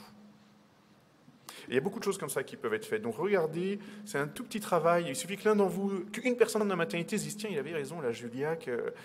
Est-ce qu'il y a des flacons que je peux facilement inverser, quoi? Est-ce que la naro, elle ressemble un peu à mon soluté salé, quoi? Est-ce que je n'ai pas dilué ma céphazoline dans 400 mg de lidocaïne, quoi? Il faut être très vigilant. Donc les intoxications médicamenteuses, c'est possible, mais c'est souvent des erreurs d'injection. C'est un truc qui nous menace tous. Hein. À Bordeaux, Bergognier, injection du potassium au mauvais patient, il est mort direct. Mais en plus, ça vous arrive, vous êtes en train de pousser la seringue. La rachianesthésie totale aussi possible, mais là, c'est pas possible. Ça fait des heures qu'elle a la péri, quoi. Donc c'est vrai au tout début. Les sages-femmes, elles le savent bien. On vient de poser la péri. Il y a un problème maternel dans la demi-heure qui suit, c'est un problème de péri. On a mis trop de doses, il y a un truc sur la péri, la tension n'est pas bonne, mais là, on est à distance. Allez. Quelques rappels donc, sur le 1, ça on va le passer très vite parce que vous le trouvez n'importe où et on peut vous passer nos diapos, hein, c'est pas du tout copyright, etc. Donc c'est difficile à estimer, 1 pour 10 000 à 80 000 accouchements, c'est pas tout à fait, probablement 1 pour 50 000, 1 tous les 5 à 40 ans pour la maternité de 1800 accouchements. Donc calculez, hein, vous voyez, c'est, en gros, ça veut dire que dans votre carrière, vous allez en voir une. Et si vous avez une maternité un peu plus grosse, 2. Alors, ça a peu de chance, ce ne sera pas vous, ce sera le collègue d'à côté. Mais quand même, tout le monde sera ébranlé. D'accord ? Donc, vous allez, dans votre carrière, en voir une ou deux embolies amniotiques. Hein. C'était dans le 5e rapport, il y en a un autre qui est sorti. Ouais, voilà, c'est 24 décès en France, c'est 10% des morts à peu près. Alors, c'est très peu fréquent, mais c'est très, très mortel. Hein, comparé, c'est la différence avec l'hémorragie de la délivrance, où c'est beaucoup plus fréquent. Mais on les sauve quand même, surtout maintenant. Parce que ça, l'hémorragie de la délivrance, maintenant, c'est. Enfin, moi, je vois à ma mat, niveau 1. Ah, mais tout le monde sait exactement ce qu'il a à faire, c'est incroyable. Hein, et j'arrive pas très fréquemment quand même. Mais je veux dire, en 20 minutes, la révision est faite, examen sous valve est fait, on a renforcé la péri, on a mis un peu d'hexacil, on est en train de masser l'utérus, elle a déjà reçu ses unités de symptômes. Moi, j'arrive 2h du matin, tout est fait déjà en fait, ça va très très vite. Mais cette rigueur, si vous avez la chance dans votre maternité d'avoir ce niveau-là de prise en charge des hémorragies de la délivrance, c'est très formalisé, que tout le monde sait très bien ce qu'il a à faire. La sage-femme 1, elle fait ça, ça, ça. La sage-femme 2, elle fait ça, ça, ça. L'auxiliaire, elle fait ça, ça, ça. L'anesthésiste, il se préoccupe de ça. Le gynéco, il fait ci, il fait ça. Mais ça, si vous avez ça dans votre maternité, c'est déjà un bon niveau de prise en charge des hémorragies de la délivrance. Eh dites-vous que ça doit être le même en cas d'arrêt cardiaque. Mais le problème, c'est que ça n'arrive jamais, l'arrêt cardiaque. Donc si vous ne vous entraînez pas, vous ne pouvez pas l'avoir. Voilà. Alors, je ne reviens pas, je vous l'ai dit, c'est le passage d'éléments fétaux dans la situation maternelle. Ça déclenche une embolie. Alors, par rapport à l'embolie chronique qui se bloque dans l'artère pulmonaire droite, et puis vous avez tout un poumon qui est exclu, grave, mais bon. Là, l'embolie amniotique, le truc, c'est que c'est plein de micro-particules comme ça qui partent dans tout le poumon, des deux côtés, qui d'un coup se bouchent, et bougent tout d'un coup. C'est ça qui en fait toute la gravité. Bon, après, elle va mourir d'une CIVD, mais c'est ça qui fait que vous avez un tableau aussi brutal au début. Les facteurs de risque, on s'en fiche complètement. En fait, il n'y en a pas tant que ça. Bref. D'ailleurs, je le marque, en bas. Rien d'intéressant, enfin, on s'en fout. Enfin, c'est arrivé, elle avait 22 ans. Bah, ok. Présentation clinique de l'embolie amniotique, parce que dans les situations critiques, il faut bien qu'on vous parle des situations critiques, quoi. Donc, je vous rappelle la détresse cardiovasculaire, la tachycardie, l'hypotension, voire l'arrêt cardiaque, c'est exactement ce qu'elle a fait. Il y a la détresse respiratoire qui va derrière aussi, puisque par définition, le poumon est bouché, donc ça ne s'oxygène plus. Et puis, vous avez la détresse neurologique qui vient d'être bien expliquée, parce que du coup, le cerveau, lui, reçoit plus de sang, plus d'oxygène, plus rien, et il va convulser. Alors, ou il s'arrête brutalement, vous avez juste ce coma, mais en général, vous avez une phase de convulsion. Les cellules se retrouvent désynchronisées, ça part dans tous les sens. C'est la fiesta dans le cerveau. Et là, vous avez une crise convulsive qui ne va pas durer très longtemps, très rapidement après, dans le coma, quoi. Et plus tard, ça c'est spécifique de l'embolie amniotique, vous allez avoir un trouble sévère de la coagulation, ce qu'on appelait la CIVD. C'est un petit peu tabou ce terme maintenant, mais voilà, vous avez une énorme coagulation de votre patiente. Enfin, même ma patiente, elle est morte pas dans ma clinique, on l'a récupérée, on était content, on l'a envoyée en réa, et derrière, elle a fait une énorme hémorragie, stérectomisée, etc. Mais en fait, elle est morte d'hémorragie. Elle avait reçu 3 masses sanguines. Et elle continue à saigner, ils ont arrêté, quoi. Donc en fait, elle meurt de ça. Parce que vous avez fait la prise en charge initiale au départ. Mais si on ne l'avait pas faite, elle serait morte tout de suite. Et là, c'était pour notre pomme, vous voyez, enfin, psychologiquement. Vous voyez ce que je veux dire? Il y a ce caractère qui est très fort pour les équipes, quoi. En fait, on n'a pas fait rien. Bon. Le traitement spécifique, il n'y en a pas. Prise en charge. Alors, en faisant la présentation clinique, alors, il va falloir effectivement... Alors, ça dépend, parce qu'il y a des embolies amniotiques qui sont moins sévères. Elle n'a pas tout de suite l'arrêt cardiaque, il y a une désaturation, la dame ne va pas bien, etc. Donc, il faut l'oxygéner. Donc, ça va de l'oxygénothérapie que vous avez vu, masque à haute concentration. Pareil, dans mes salles de travail, fini les lunettes, les masques à aérosols, etc. Enfin, moi, ce qui m'intéresse pour avoir tout de suite, simple, stupid. Simple, stupid, but safe. À chaque fois, je mets dans le mauvais ordre. C'est simple et stupide. Quand on ne réfléchit pas, il faut que les choses nous arrivent dans les mains. Déjà parce que les exercices sont des mecs, souvent, quoique. Alors, il faut que tout soit comme ça, là, hop là, il faut que ça apparaisse dans vos mains. Donc, il faut les trouver facilement, il faut avoir tout de suite ce dont on a besoin. Donc, il n'y a que des masques à haute concentration. Si vous avez besoin de lunettes, parce que vous avez la patiente BPCO, machin, vous les trouver là, dans les tiroirs, les armoires. Dans l'hôpital, il y en a des lunettes à oxygène. Mais en urgence, si vous devez trouver un seul truc, c'est le masque à haute concentration. Et puis évidemment l'intubation, la ventilation, etc. Le soutien hémodynamique, dont le massage cardiaque, on va le revoir. Les troubles neurologiques, ça va du clonazépam, on l'a revu, alors le Rivotril ou éventuellement le Valium, parce que le Valium, vous maîtrisez mieux pour l'enfant, je crois que vous êtes encore au Valium, enfin ils sont encore au Valium, les pédiatres, jusqu'à l'anesthésie générale. L'AG, c'est une forme de traitement de la crise convulsive. L'extraction fétale, alors ça c'est important parce que l'embolie amniotique arrive toujours par un phénomène de pression, ça n'arrive pas au deuxième trimestre de la grossesse, l'embolie amniotique, ça arrive au moment des efforts de poussée ou tout de suite après, ou au milieu de la césarienne, ou juste à la fin quand vous êtes en train de recoudre, on l'a vu aussi. L'acide tranexamique ou Novoseven, parce que ça va saigner, donc évidemment l'hexacide, et puis les transfusions, enfin tout le support, et puis le massage cardiaque utérin à l'hystérectomie parce qu'elle saigne son utérus. Donc ça, vous avez, alors évidemment vous avez une atonie aussi, de toute façon quand ça saigne, ça c'est atone. Bon, je ne reviens pas sur les différences. Alors qui fait quoi? Alors c'est ça qui est intéressant. Vous voyez, là on est dans le cas de 2 sages-femmes, mais une fois de plus, préparez-vous. Enfin, si vous sortez de cette session en vous disant, il a raison, avant la fin du mois, je vais vérifier que dans ma maternité, il y avait formalisé qui faisait quoi en cas d'arrêt cardiaque, par exemple. Avec alors la sage-femme 1, nous, c'est celle qui s'occupe de la patiente. Elle appelle à l'aide. Alors, pour la première étape, il y a 3 étapes. Elle débute le massage cardiaque externe. Elle est en arrêt cardiaque, la dame. On le sait. D'abord parce que, elle est inconsciente et qu'elle ventile pas, ce que vous a dit Max à l'instant. Et puis en plus, chez vous, normalement, pas tout à fait obligatoire en réalité, mais souvent elles sont scopées quand même. Vous avez mis 2 électrodes avec un petit scope, vous avez au moins une SAT avec la courbe de Plétismo. Bref, vous voyez qu'elle est en arrêt cardiaque. Donc elle fait un appel à l'aide. Donc ça va du au secours, besoin d'aide, urgence absolue en salle 12, salle 1, pardon. Enfin nous c'est des couleurs, salle bleue. Enfin en l'occurrence c'était salle jaune. Le simple bouton, vous savez, vous avez maintenant les maternités modernes, vous avez le bouton présence, le bouton appel infirmière, puis souvent il y a un bouton qui est curieusement bleu, etc. C'est appel d'urgence. Ça se met à sonner dans tous les hôpitaux, tous les étages, on sait qu'il y a une urgence vitale avec truc. La sage-femme 2, du coup, qui est alertée, celle qui s'occupait d'autres patientes, du coup, elle vient faire renfort. Alors, on s'en fiche de la dame, de l'allaitement, la mise au sein, c'est plus la question. Elle vérifie le monitorage maternel, elle vérifie la perfusion. Et elle récline l'utérus sur la gauche. C'est une des spécificités de l'arrêt cardiaque chez la femme enceinte. L'auxiliaire de puère, elle prévient tous les autres intervenants. C'est elle qui va prendre son téléphone. Ah, c'est pas la plus ultra compétente, la plus diplômée. Donc elle va faire des choses simples au départ. Donc elle va prévenir tous les intervenants. Elle appelle. Alors nous, c'est le standard. Il y a plein de solutions. Il y a certains hôpitaux, ils font le 9 et puis ouf, ça déclenche tout le monde. Nous, chez nous, elle appelle le standard. Elle dit j'ai besoin de tout le monde, au secours. Et puis le standard ensuite va dire appeler l'anesthésiste. Oui, il y a une urgence en salle. Puis après, elle appelle l'obstétricien. Puis après, elle appelle le pédiatre, etc. L'IAD. Elle rapproche le chariot d'urgence et elle installe le plan dur. C'est simple, hein, mais elle a vu, elle a appris, voire elle s'est entraînée qu'à un moment et elle sait que c'est ça qu'elle a à faire. Et ça va être fait. Et elle le fera. Et vous, alors vous, en l'occurrence, l'obstétricien, hein, parce que je me mets dans la peau de l'obstétricien, vous posez le DSA. Il ne faut pas l'oublier ça, il y en a forcément un. Et d'ailleurs, on est dans une maternité, on n'est pas dans une réa, c'est pas le défibrillateur mécanique, etc. C'est le défibrillateur semi-automatique, j'en ai un d'essai, on va vous le montrer très rapidement. Enfin non, je vais essayer d'être vite là et on va y aller. Et on commence la ventilation. Et puis on coordonne, on est le chef, on est l'obstétricien, on est le chef. Il faut dire. Et ça, il faut l'avoir par cœur en tête. C'est comme quand on fait les présentations, vous savez, alors là on a les diapos, on les lit, c'est moche quoi, mais quelquefois on a le micro portable comme ça et on apprend par cœur les 2-3 premières diapos, puis après on est dans notre truc. Ça, les premières minutes, c'est vous que... Toi, tu fais le massage, tu appelles tout le monde, ramène-moi le chariot d'urgence. Vous voyez, ça doit être très rapide. Allez, l'étape 2, la sage-femme, elle commence à ventiler parce qu'elle prend votre place. Parce que vous allez devoir vous occuper de la patiente. La sage-femme 2, elle remplace la sage-femme 1. Parce que c'est fatigant de masser. Et vous n'êtes pas encore très nombreux, surtout si vous êtes dans une petite clinique. Ne vous inquiétez pas, les diapos, je peux vous les donner. Hein. Donc la sage-femme 2, elle va remplacer la sage-femme 1 sur le massage cardiaque. Et la sage-femme 1, elle va passer sur la ventilation. Donc ensuite, elles vont tourner sur la réanimation initiale. L'auxiliaire, elle note les informations. Elle surveille l'heure, elle aide. Ah tiens, trouve-moi ci, trouve-moi ça. Elle n'est pas directement impliquée dans la prise en charge de la patiente. Elle va faire toutes ces petites choses-là. Et noter notamment, ah, exercice à telle heure, etc. Bon. Et vous, vous en fait, vous êtes obstétricien.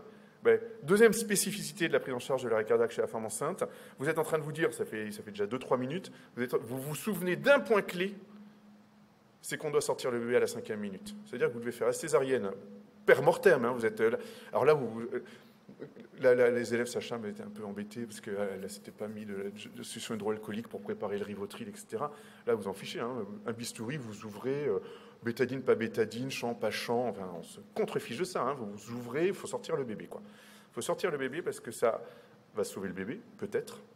Et ça va faciliter, ça va augmenter la survie de la maman. C'est le deuxième point clé. Allez, l'étape 3, on réinverse. Hein, donc, la sage-femme 1, elle repasse au massage cardiaque. Et la sage-femme 2, elle commence à faire le bébé, parce que du coup, il y a un bébé en plus. Le pédiatre, il n'est pas arrivé. Je vous ai dit qu'il était à 15 minutes. Il n'y a pas 15 minutes qui se sont écoulées. Vous venez de sortir le bébé, on est à 5. Allez, 7, parce qu'on n'est pas très entraîné. 9, si vous n'êtes pas habitué, quoi. D'accord ? La paix, elle continue à prendre des notes, à donner, faire la petite main. Elle est sur commande, mais elle prend des notes et elle aide un peu à droite, à gauche. Et puis vous, en fait, vous avez sorti le bébé, et en fait, vous êtes en train de faire la triple ligature de Tsirulnikov, ou, enfin, je sais pas, ou le stepwise, enfin, la technique que vous connaissez. En fait, vous êtes surtout en train de préparer l'hystérectomie, parce qu'il va falloir enlever l'hystérectomie. Hein. L'utérus, il va falloir l'enlever, c'est très clair. Le MAR, il arrive. Alors là, c'est marrant, parce que c'est un des grands moments du MAR. Alors, c'est jamais, mais bon, quand ça se termine bien, là, tout le monde s'est rendu compte à quel point, en fait, il était là, bonhommement, à poser des petites péris, ça lui prend 15 minutes, ensuite il va se recoucher, puis alors quand une situation arrive comme ça, en fait, il devient vraiment leader, on se dit, ah oui, en fait, c'est des trucs quand même. Bon. Donc lui, il fait la réanimation spécialisée. Il va intuber, il va commencer l'adrénaline, il va user la cordarone, les chocs électriques, etc. Voilà. Ce qu'il y a à faire, c'est la session d'après. Ce qui est intéressant, c'est ça. On appelle ça, c'est le terme vient de m'échapper, Max va m'aider, ce sont les fiches réflexes. Non, c'est pas les fiches. Les aides cognitives, merci. Je ne l'avais pas. Les aides cognitives, non, ne les prenez pas en photo, c'est gratuit, vous les trouvez sur tous les sites, je vais vous l'envoyer, vous en faites. Les aides cognitives, alors ça, voilà, c'est intéressant parce que il y en a 10-12 en fait, à 10-12 situations critiques. Vous avez, et celle-ci, elle est vraiment faite pour vous, elle est faite par vous, hein, le CNGOF, et puis un peu nous, il y a la SFAR quand même sur le côté, on ne le voit pas bien, mais bon. Voilà. Et là, vous avez tout. Alors, en fait, ce qui serait super, c'est qu'on fasse ça sous forme de papier peint, et puis on mettrait le papier peint au lieu de mettre des jolis arbres et tout ça. Alors, ça serait un peu angoissant pour les dames dans les salles nature. Nous, on a des ruisseaux. Bon, alors, ça, ce serait bien, mais enfin, ce serait pas génial pour les patientes, je reconnais. Et donc, vous avez tout là-dessus. Donc, ça, c'est facile. Et ça, il faut se les relire, hein, quand on se dit se préparer, c'est aussi ça. Hein. Aide collective, vous avez une session après nous. Je vous rappelle l'algorithme des prises en charge de l'arrêt cardiaque. Alors, vous savez, c'est On réanime et puis le DSA, il va tester. Alors les DSA, ils le font automatiquement, sinon nous, on le fait à la main. C'est minute par minute, vous voyez. On fait la DRE, puis alors soit c'est choquable, alors il y a la tachycardie ventriculaire et la fibrillation. Soit c'est pas choquable. Alors si c'est choquable, on choque, on masse et on réévalue assez régulièrement. Voilà, c'est difficile à apprendre par cœur. C'est pas vous avez d'autres choses à faire. Ça, c'est nous qui allons faire. C'est ça, l'AREA spécialisée. Il faut penser à la myodarone, on fait un peu d'adré, etc. Je vous les ai mis, mais bon. Voilà, les spécificités de l'arrêt cardiaque, de la réanimation cardio-pulmonaire, pour la patiente, elles sont là. La première, c'est avant 22 semaines, bon, ça reste une femme enceinte, il n'y a aucune spécificité. Voilà. La dernière qui nous intéresse, la deuxième, c'est après 22 semaines, pardon. Il y a quoi? L'utérus qui doit être incliné sur la gauche. Alors, soit quelqu'un tire sur l'utérus pour libérer la veine cave, hein, vous savez, qui est à droite. Hein. Soit vous mettez un bio sous la fesse. Alors, un bio, c'est n'importe quoi. Hein. C'est un oreiller, c'est même à la limite l'obus d'oxygène. Bon, ça va glisser, ça marche pas bien, mais bon. Voilà. Donc, l'utérus, d'ailleurs, il y a un point en trop, là. C'est l'utérus, la rotation, c'est la suite. L'extraction fétale à la 5e minute. Donc ça veut dire que voilà, dès la 4e minute, il faut l'envisager. Voilà. Dans les spécificités par rapport, vous savez, normalement, on fait, alors avant c'était 2 tiers, 1 tiers, après c'est moitié-moitié. Chez la femme enceinte, c'est un tout petit peu plus haut parce que le bébé a tout déplacé, etc. Voilà. Et le reste, tout est normal, tout est pareil. Donc c'est vraiment la réanimation cardio-pulmonaire normale. C'est intéressant, c'est la fin. On va les revoir après. Donc les causes curables, vous savez, alors ça c'est un peu déjà du spécialisé, mais c'est les causes curables des arrêts cardiaques. Alors c'est la règle des 4 H et des 4 T. Donc vous avez l'hypovolémie, donc c'est un choc hémorragique, on le voit, sauf si c'est une hémorragie interne. Il y a des pièges en obstétrique. Moi j'ai déjà vu des saignements du ligament rond ou dans le paramètre et tout, et on les voit à l'écho. Enfin bon, mais ça saigne, mais c'est pas ultra brutal, ça fait pas un arrêt cardiaque normalement. Les dames elles ont mal, ça va pas. L'hypoxie, donc si vous ne respirez plus, le cœur finit par s'arrêter. Donc je l'ai vu sur un accident, un vélo qui était bloqué sous une voiture. Il ne pouvait pas respirer, et puis il a fait un arrêt hypoxique. Les noyades aussi un peu. Alors ça se récupère bien. Les troubles ioniques, hypo-hyperkaliémie. Alors ça, c'est un peu piège, il faut y penser, parce que dans la pré-éclampsie, il y a une insuffisance rénale qui peut donner une hyperkaliémie, il faut l'avoir en tête. L'hypothermie, bon, c'est pas notre cas, enfin, vous voyez, c'est les circonstances, c'est dans les Alpes, là. Bon, voilà. Le pneumothorax, ça peut être piège, mais la dame, elle en a déjà fait un... il faut y penser quand même. La tamponnade, c'est très compliqué pour nous. Les toxiques, on en a parlé, les thromboses, voilà. Ça, c'est les choses de l'humain normal. Et vous avez quoi? Vous avez l'embolie amniotique, l'éclampsie. L'éclampsie, elle a convulsé la dame, vous voyez. L'hémorragie du postpartum, là aussi, vous le voyez. L'injection accidentelle. Pas tellement le surdosage. Alors, évidemment, il y a des anesthésiques locaux, mais l'injection accidentelle. Vous n'avez pas injecté le bon produit. Là, vous pouvez avoir tout et n'importe quoi. Et l'injection intraveineuse d'anesthésiques locaux. Et encore, je vous dis, on utilise des très, très faibles doses, quoi. Ou alors, il faudrait vraiment que l'anesthésiste mal réveillé, un peu âgé, au lieu d'injecter, quand il renforce sur une césarienne, par exemple, là, on est à des fortes doses de lidocaïne d'un coup, au lieu de se brancher sur la péri, il se branche sur la perfusion, vous voyez, enfin, des trucs comme ça. Dans les causes toxiques, j'aime bien aussi parler, si vous avez ça, alors c'est dans des maternités un peu plus complexes, si vous avez vous ne pouvez pas poser la péridurale, vous avez des alternatives qui sont les pompes à morphine. Et quelquefois, on utilise le rémifentanil, je ne sais pas si ça vous évoque quelque chose. Ce produit est un petit peu dangereux quand même. Hein. Ça, c'est quelque chose... Alors, c'est très spécifique, le protocole, normalement, est très sécurisé. Il y a la SAT, c'est une voie dédiée, etc. C'est un des trucs qui peut arriver quand même. OK ? Voilà. Bon, c'est une autre manière. C'est une autre RCP. Là encore, je vous donnerai les diapos. On les pique, ces algorithmes, il y en a des milliards. Vous tapez ça. Prise en charge, PEC, prise en charge, PEC, ACR, maternelle. Boum, vous en avez des mieux que ça, des en couleur. Voilà. Je peux vous le remettre si vous voulez prendre les photos. Voilà, ça c'est la RCP spécialisée avec, oui, on retrouve en bas les causes de la thrombose, le pneumothorax, etc. Voilà. Allez, je vais vite.